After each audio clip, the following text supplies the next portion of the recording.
la generazione X. Perché X sta per che non si capisce che cazzo c'hanno nella testa, no?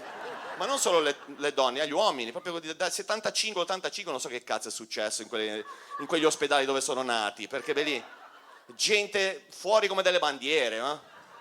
C'hanno sto mito, non so se avete mai parlato con quelli nati in quelle cose, sono ego riferiti in una maniera, sono i ciao come sto. C'era questo mio amico, Tommy, che mi chiama una volta, come va?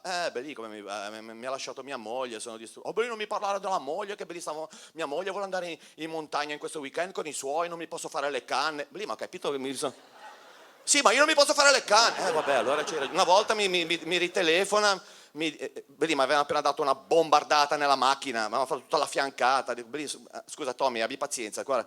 Sono per strada che mi hanno appena dato una bombardata nella macchina, non ho lasciato manco un bigliettino. Ah, Bellino, non mi parlare, la gente posteggia veramente alla cazzo. Ieri sono passato e ho dato una cicciolata a una macchina, Bellino, me ne sono andato senza lasciarci manco un bigliettino, Bellino, vaffanculo.